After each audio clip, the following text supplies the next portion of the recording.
Muy buenas noches, doctor Edmundo. Mi nombre es Angélica González Quintero Mármol. Soy estudiante de la maestría en Derecho Empresarial con especialidad en Estrategia Fiscal. A través de la siguiente presentación hago entrega de mi tarea marcada con el número 1.6.1 con fecha de entrega de 9 de diciembre del año 2016. El amparo que yo reviso es el amparo en revisión número 725 del 2012 y el tema que se analiza es la protección a los no fumadores. Parto de un cuestionamiento inicial y que se hace en relación a los diferentes artículos que la quejosa estima que afectan los derechos adquiridos por ella y que violan la garantía de no retroactividad de la ley, que violan también la garantía de seguridad jurídica y en su momento que violan la libertad de comercio. ¿Quiénes son las partes? Pues la quejosa es una persona moral dedicada preponderantemente a la realización de juegos y carreras con apuestas, operación de salas de sorteos y números y prestaciones de servicios de restaurante-bar. Los antecedentes del caso.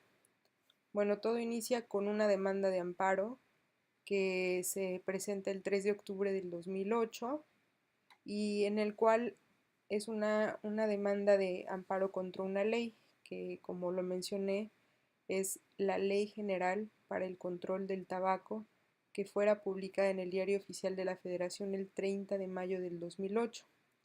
Se demanda la protección de la justicia federal, toda vez que se estima la quejosa que diversos artículos de dicha ley violentan en su perjuicio los artículos primero, quinto, 14 y 16 de la Constitución. ¿Por qué? ¿Por qué estima esto? Pues estima que estos artículos violentan derechos adquiridos por la realización de su giro comercial. La demanda de amparo fue conocida por razón de turno por el juez séptimo de distrito en el estado de Baja California y admitido a trámite el 7 de octubre del 2008. Como vemos, es una demanda que está anterior a la reforma constitucional del año 2011. Por eso algunos de los términos todavía se hacen valer en términos de garantías individuales. Ahora bien, el 15 de diciembre se resuelve que se sobresee el juicio de amparo respecto de estas autoridades que estoy señalando en esta gráfica, que es el secretario de Hacienda y Crédito Público, el secretario de Educación Pública, el secretario de Economía, el Procurador General de la República, el gobernador de Baja California, el secretario de Gobierno y el Estado de Baja California y el secretario de Salud. Y en términos generales se resuelve negar el amparo. Inconforme con esta resolución, el 6 de marzo del 2009 se interpone un recurso de revisión ante los juzgados de distrito, el cual es admitido el 23 de marzo del año 2009. Para el 15 de noviembre, este órgano resuelve dejar firme la sentencia impugnada en lo relativo al sobreseimiento y reserva la jurisdicción a la Suprema Corte de Justicia, toda vez que es ella quien debe conocer de la constitucionalidad o, en este caso, de los motivos que ha esgrimido la quejosa que resultan, que estima resultan inconstitucionales. El 28 de noviembre se asume la competencia y se turna los autos al ministro José Ramón Cosío Díaz para elaborar el proyecto correspondiente. Ahora he elaborado un primer diagrama de los conceptos de violación. Aquí señalo que los diferentes numerales de la Ley General para el Control del Tabaco que estima son violatorios son los numerales 6, fracción décima, el artículo 28, 29, 45, 48 y 51. La quejosa estima que violentan la garantía de irretroactividad de la ley establecido en el artículo 14 constitucional. Para cumplir con su objeto social, la quejosa argumenta acondicionó diversos inmuebles, obtuvo diversas licencias, entre las licencias de operación, funcionamiento, venta de bebidas alcohólicas. Y con la generación de dichas licencias, la quejosa estima contaba con un estatus de derechos adquiridos, es decir, que al recibir esas licencias ella contaba ya con ciertos derechos. Ahora, esas licencias no contemplaban en ningún momento adecuaciones que más adelante prevé la Ley General para el Control de Tabaco. ¿Cuáles son estas disposiciones? Pues mantener ciertos espacios libres al 100% del humo del tabaco. Ahora, estima que estas diversas disposiciones son violatorias porque se aplica de manera irretroactiva un artículo, una ley que impone nuevas obligaciones a las que tenía cuando recibió sus licencias y violenta sus derechos adquiridos.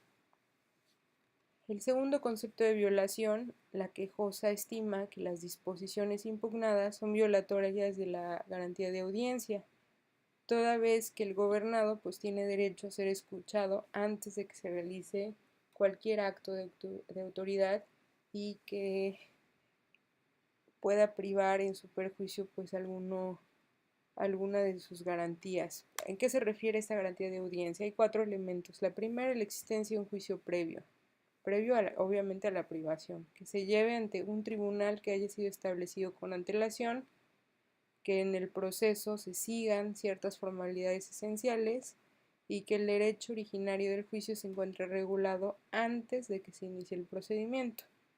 La quejosa estima que los diversos artículos que he citado son violatorios de la garantía de audiencia debido a que no existe un procedimiento que permita manifestar a aquellos propietarios, en su caso a ella, la imposibilidad física de hacer divisiones físicas en sus inmuebles para efecto de tener estas áreas libres de humo.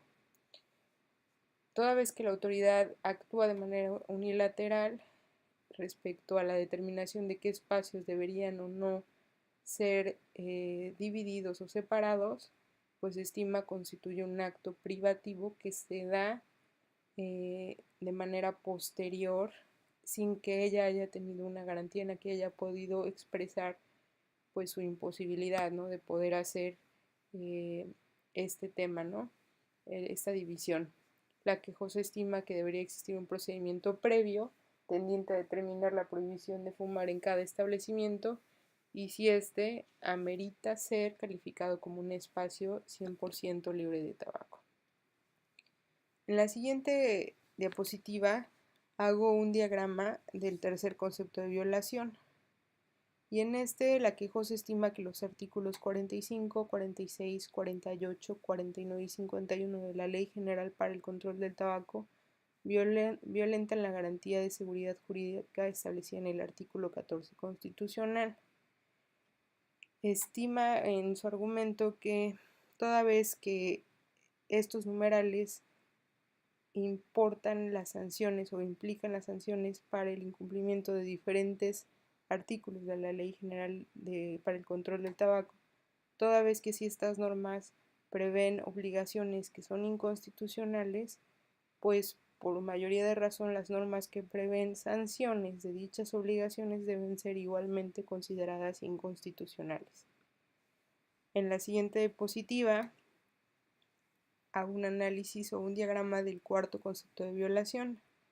Aquí la quejosa estima que las disposiciones impugnadas son violatorias de la garantía de seguridad jurídica prevista en el artículo 16 constitucional, toda vez que no especifican qué mecanismos deben implementarse para evitar el traslado del humo entre los diferentes espacios. No existen límites mínimos ni máximos de extensión para estas áreas para fumar. Al no definir todas las características físicas, pues se deja en un estado de indefensión al quejoso porque no se permite conocer con anticipación los criterios con los cuales se va a evaluar el cumplimiento de su obligación. La autoridad estima la quejosa actúa unilateralmente para determinar qué espacios debe estar prohibido fumar y lo cual constituye a su parecer un acto privativo. La quejosa estima que debe existir un procedimiento previo que tienda a determinar cada establecimiento se amerita ser calificado o no como un espacio libre de tabaco. El último de los conceptos de violación que he estudiado estima que los diversos numerales de la Ley General para el Control de Tabaco violentan la garantía de la no discriminación establecida en el artículo primero constitucional. Este artículo obliga a no dar un trato discriminatorio para ninguna de las personas, que es como la primera garantía en nuestra Constitución. El artículo de la ley impugnada obligan a dar un trato discriminatorio a las personas que fumen en razón a sus preferencias, ¿no? Si quieren no fumar. Al restringir el acceso a los fumadores a establecimientos declarados 100% libres de humo, estima la quejosa es un trato discriminatorio. Bueno, en la siguiente diapositiva se da la resolución del amparo, en el cual pues se resuelve negar el amparo por encontrar los conceptos de violación infundados e inoperantes. En el caso del primer concepto de violación, la prohibición dice el juez de distrito que no viola los derechos adquiridos de la quejosa, toda vez que solamente que hubiera existido un derecho a contaminar el aire o poner en peligro la salud de las personas al inhalar el humo del tabaco, podría pensarse solamente en ese caso que se violentaría ese derecho adquirido, pero toda vez que no existe ese derecho para poder hacer estas actividades ilícitas, pues por tal motivo no existe ninguno, o sea, con la ley no se vulnera ningún derecho que haya adquirido. Las disposiciones impugnadas no privan a la quejosa de un derecho adquirido, pues no limitan el ejercicio de su actividad comercial, que es pues la actividad de las apuestas, los juegos, los sorteos, y pues puede seguir realizando esas actividades a las que se dedican. La ley solamente genera modalidades de ciertos productos derivados del tabaco que se consuman bajo ciertas condiciones en los establecimientos. En relación al segundo concepto de violación, pues se estima que la observancia de la ley no puede quedar al arbitrio de los sujetos a quienes va dirigida. Esto quiere decir que el artículo tercero transitorio ofrece la posibilidad para diversos propietarios de establecimiento que puedan celebrar convenios con la Secretaría de Salud en los casos en los que no puedan físicamente instalar o separar los espacios libres de tabaco, y lo cual pues genera una garantía de audiencia, por lo cual no se violenta el derecho que ella está solicitando. En la siguiente diapositiva hago un análisis del tercer concepto de violación. En él, la autoridad estima que las disposiciones que establecen sanciones pues no permiten una discrecionalidad absoluta, toda vez que se establecen los elementos objetivos que deben tomarse en cuenta al imponer sanciones, y también se establece en qué consisten estas. Ahora bien, estas disposiciones son de orden público y de observancia general desde el momento de su publicación. Por ello, los propietarios tienen derecho a no prestar a quienes no acaten dichas disposiciones de ley, es decir, a los usuarios.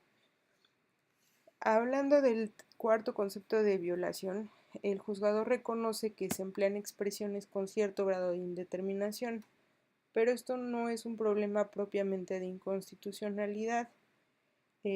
Establece que en ningún lugar de la Constitución se establece que el legislador deba establecer un catálogo con todos los vocablos en cada ordenamiento que emita, porque esto sería una tarea interminable y posiblemente se dificultaría la labor del legislador al no poder hacer esto.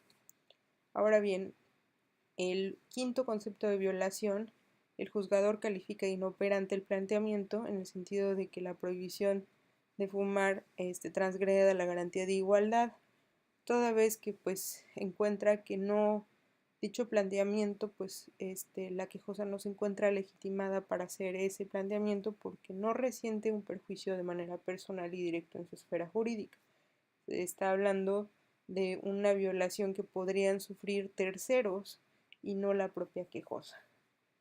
Ahora, los argumentos jurídicos que fueron estudiados, pues se resuelven de la siguiente manera. El tribunal colegiado reserva la jurisdicción a la Suprema Corte para conocer los problemas de constitucionalidad, como había mencionado. La primera cuestión es si dichos artículos afectan o no la garantía de los derechos adquiridos y resultan violatorios de la garantía de no retroactividad. De igual manera, sostiene que la garantía de no retroactividad prevista en el artículo constitucional obliga al legislador únicamente a no emitir leyes que lesionen derechos adquiridos con anterioridad. Aquí empezamos a hacer una simbiología de este artículo y ponemos que la garantía de no retroactividad obliga al legislador a no emitir leyes que lesionen derechos adquiridos. Aquí hay un primer argumento de autoridad. El Pleno y las salas de la Suprema Corte han sustentado que para saber si un acto efectivamente viola la garantía contenida en el primer párrafo del artículo 14, se debe atender a la teoría de los derechos adquiridos. Esto con el fin de determinar si en el caso concreto se afecta algún derecho o simplemente se modifica una mera expectativa. La Suprema Corte en este caso estima que las normas impugnadas imponen ciertas obligaciones y sanciones que no violentan la garantía de irretroactividad, ya que no impactan de forma alguna el conjunto de derechos adquiridos por la quejosa.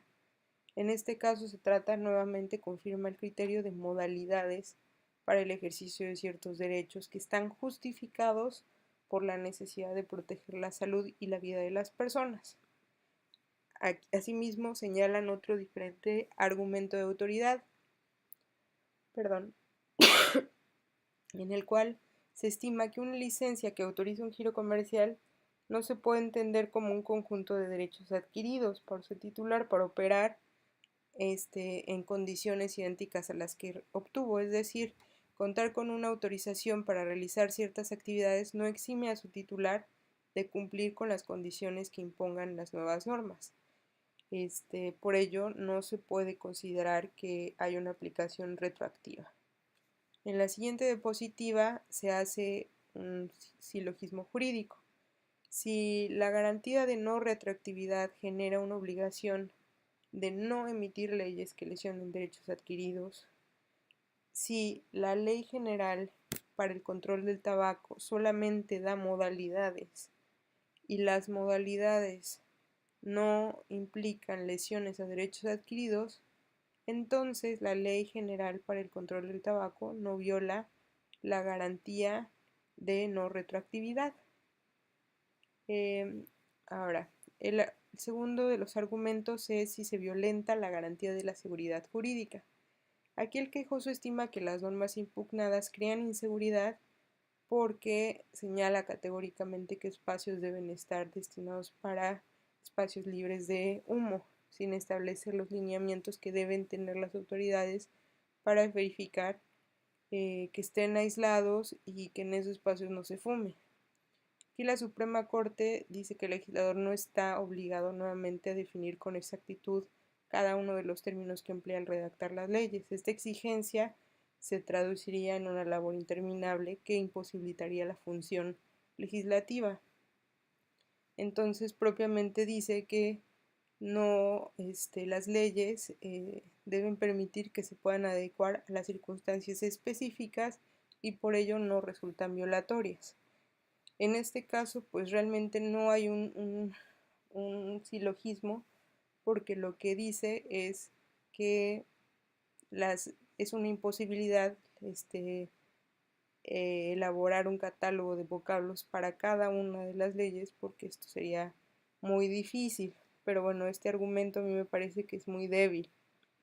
El siguiente de los argumentos estudiados por la Suprema Corte de Justicia es en relación a si los actos reclamados son violatorios de la libertad de comercio.